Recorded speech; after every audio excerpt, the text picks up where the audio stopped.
Hello guys, welcome to Pakistani real action. तो कैसे हैं आप सब? उम्मीद है आप सब बढ़िया होंगे और मजे में होंगे। मेरा नाम है मुदस्सिर। मैं हूं मुबशिर। सो गाइस, 2025 की पहली डिफेंस डील बनी भारत की इतिहास की सबसे बड़ी डिफेंस डील।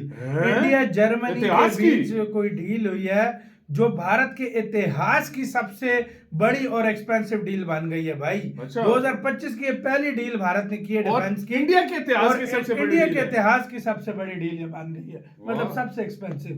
तो भाई कौन सी? इंडिया जर्मनी की कुछ सबमरीन डील बोला जा रहा है इसको। पहले भाई देखते हैं, बाकी बातें करेंगे बाद में। काउंट करते हैं, स्टार्ट। दोस्तों, साल 2025 की पहली डिफेंस डील किसी फॉरेन पार्टनर के साथ भारत ने अब साइन कर ली है और ये भारत के इतिहास की सबसे बड़ी डिफेंस डील है। इससे पहले भारत ने S-400 डिफेंस सिस्टम को 45,000 करोड़ रुपए में रूस से लिया था, लेकिन ये डिफेंस डील उससे भी काफी ज्यादा बड़ी है। किस देश के साथ भारत ने इस डील को साइन किया है और इस डील से भारत की ताकत किस तरह से बढ़ने वाली है, इसके बारे में डिटेल में इस वीडियो में बात करेंगे। इसीलिए वीडियो को अंत तक जरूर देखिएगा। साथ ही अगर आपको डिफेंस और फॉरेन पॉलिसी से जुड़ी वीडियो देखना पसंद है तो नीचे दिए गए सब्सक्राइब बटन को प्रेस कर बेल आइकन को जरूर दबा लें, जिससे हमारी डेली ऐसी वीडियो आप तक सबसे पहले पहुंच सके। तो चलिए शुरू करते हैं इस वीडियो को। एयर इंडिपेंडेंट प्रोपल्सन सिस्टम यानी कि AIP वह तकनीक है जिसके लिए भारत वर्षों से मेहनत कर रहा है। वहीं अब फाइनली भारत को AIP तकनीक मिलने वाली है। ये वह तकनीक होती है जैसे कि एक फाइटर जेट स्टेल्थ होते हुए रडार को चकमा दे देता है, वैसे ही एक सबमरीन समुद्र के नीचे दुश्मनों को चकमा दे जाती है। इस तकनीक से एक सबमरीन काफी ज्यादा लंबे समय तक पानी के अंदर छुपे रह सकती है और अब ये तकनीक भारत के पास आ रही है। दरअसल दोस्तों, इंडियन नेवी को अपनी एडवांस सबमरीन डील करनी थी, जिसके लिए स्पेन और जर्मनी की बड़ी कंपनियां रेस में शामिल थी। लेकिन अब अपडेट सामने आई है कि जर्मनी की थाइसन क्रूप सिस्टम ने AIP सबमरीन डील को हासिल कर लिया है। मीडिया रिपोर्ट्स के मुताबिक ये कंपनी भारत के मझगांव डॉक शिप बिल्डर्स के साथ मिलकर इंडियन नेवी के लिए 6 एडवांस सबमरीन को तैयार करेगी। इस रेस में जर्मनी की कंपनी के अलावा स्पेन की नावंतिया भी दावेदार थी।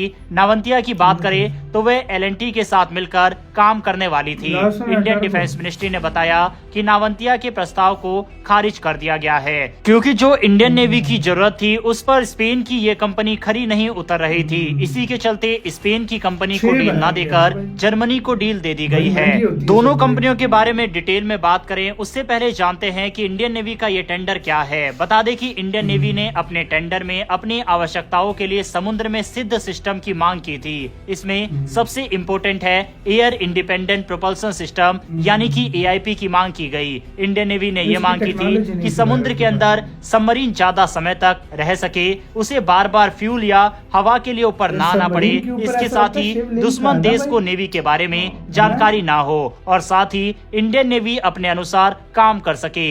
ऐसी तकनीक की मांग की गई। इसमें जर्मनी की AIP तकनीक ने शानदार प्रदर्शन किया। इसी के चलते अब डील जर्मनी को दे दी जा रही है और जर्मनी की Thyssen croup marine system company ने अपनी टाइप 214 जैसी सबमरीन की पेशकश की है। जर्मन कंपनी का कहना है कि प्रोजेक्ट 75I के तहत इंडियन नेवी की 6 डीजल इलेक्ट्रिक सबमरीन को बनाया जाना है। बता दें कि भारतीय नौसेना का एक बड़ा प्रोजेक्ट है जिसमें अटैक कैपेबिलिटीज, जहाज रोधी युद्ध, पनडुब्बी रोधी युद्ध, खुफिया निगरानी, ISR, विशेष अभियान बल और सबसे इम्पोर्टेंट AIP सिस्टम तकनीक शामिल है। इस पर जर्मन कंपनी ने कहा है कि उसकी टाइप 214 जैसी सबमरीन को बनाया जाएगा। इसके अलावा इससे भी एडवांस तकनीक का इस्तेमाल होगा। इंडियन नेवी के अनुसार इस सबमरीन को मॉडिफाई किया जाएगा और साथ ही एडवांस तकनीक के साथ lithium ion battery, stealth capability और एडवांस सेंसर समेत कॉम्बैट सिस्टम इसमें शामिल होंगे। AIP तकनीक की मदद से सबमरीन समुद्र के अंदर 12 हफ्तों तक डूबी रह सकेगी, जिससे दुश्मन देश को इसका पता नहीं चलेगा। अभी की सबमरीन की तकनीक देखें तो उसे हर 3 से 4 दिन में समुद्र के ऊपर आना पड़ता है, लेकिन इस तकनीक के बाद समुद्र में 12 हफ्तों तक सबमरीन डूबी रहने के साथ अपनी खुफिया मिशन को आसानी से पूरा कर सकती है। इसकी रेंज सतह पर 19,300 किलोमीटर और पानी के अंदर 750 किलोमीटर की है। जर्मन की HDW क्लास टाइप 214 सबमरीन के आधार पर भारतीय नौसेना की सबमरीन अब तैयार होगी। जर्मनी की टाइप 214 में सीमेंस पॉलीमर इलेक्ट्रोलाइट मेम्ब्रेन यानी PEM हाइड्रोजन सेल है, जिससे AIP सिस्टम काम करता है। टाइप 214 सबमरीन का पानी में पता लगाना काफी मुश्किल होता है। ये पनडुब्बी समुद्र के अंदर 400 मीटर यानी कि 1300 फीट तक डूबी रह सकती है। इसके अलावा ये 84 दिनों के लिए खाने पीने और सबमरीन के लिए फ्यूल को भी कैरी कर सकती है। टाइप 214 की लंबाई 65 मीटर और बीम 63 मीटर और ड्राफ्ट 6 मीटर है। हथियारों की बात करें तो इसमें 8533 mm torpedo tube, 4 sub harpoon, 2 MTU 16V396 diesel engine, 2 pillar charging generator, Siemens Permasyn का मोटर लगा है, जिससे ये सबमरीन काफी ज्यादा एडवांस हो जाती है। पनडुब्बी की स्पीड की बात करें तो सतह पर इसकी स्पीड 10 समुद्री मील प्रति घंटा और पानी में 20 समुद्री मील प्रति घंटा है। भारत और जर्मनी के बीच ये डील 70,000 करोड़ रुपए यानी कि 8.2 बिलियन डॉलर की होगी। हालांकि भारतीय रक्षा मंत्रालय का बजट इस प्रोजेक्ट के लिए 43,000 करोड़ रुपए था, जो कि अब काफी ज्यादा बढ़ चुका है। इस तकनीक से क्या फायदा होगा ये आपको बताते हैं। इस तकनीक की विशेषता यह है कि किसी भी गैर परमाणु पनडुब्बी को वातावरण से ऑक्सीजन की जरूरत के बिना ही ऑपरेट कर सकती है। ये तकनीक पनडुब्बियों को 3 से 4 गुना अधिक समय तक पानी के नीचे रहने की कैपेबिलिटी को बढ़ावा देती है, खासकर ऐसे समय में जब चीन और पाकिस्तान के चलते भारत को हर समय अलर्ट मोड पर रहना पड़ता है। भारतीय सबमरीन बेड़े को AIP तकनीक से काफी फायदा होगा।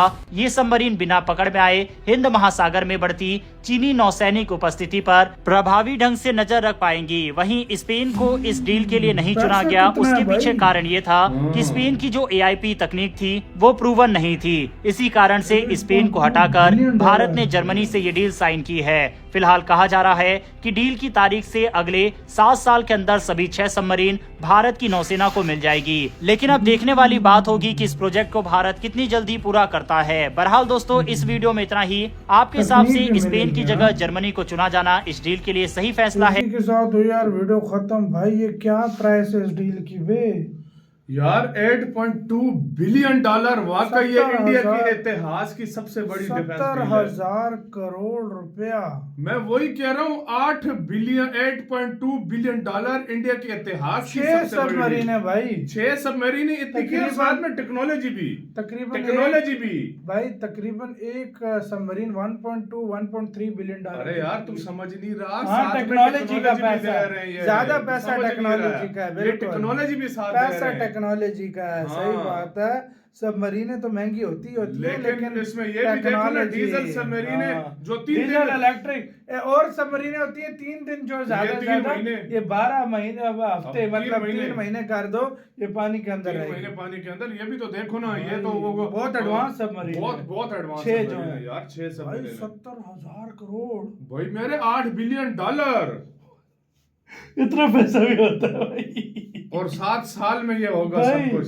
सीरियसली इतना पैसा भी होता है भाई। इतना यार, वाकई यार, सच में यार, इतना ज्यादा यार, क्या समझ से बाहर है यार। समझ से बाहर है। और इंडिया सबमरीन पे सबमरीन कर रहा है यार, मुझे कुछ समझ नहीं आ रही। लगता है चाइना को सही टक्कर में है ना। भारत तो आपका, और भारत की जितना बड़ा ओशन है ना, तो इंडिया को बहुत सबमरीन। और यार मैं एक बात बताऊं, इंडिया नेवी के ऊपर सबसे ज्यादा इसलिए तवज्जो दे रहा है, उसका सबसे बड़ा चैलेंज चाइना है। सबसे बड़ा चैलेंज चाइना भाई। सी इंडिया का थोड़ा बड़ा तो नहीं है। हाँ, इसलिए समुद्री क्षेत्र इंडिया के लिए मैं कहता हूँ 60 सबमरीन भी कम है। फुल इंडिया अगर देखा जाए 60 सबमरीन भी कम है। इंडिया अब अपनी आस्ते आस्ते सबमरीन फुल कर रहा है। 70,000 करोड़। आपको क्या कहना है? अपनी राय बताना, अपना बहुत ज्यादा ख्याल रखना।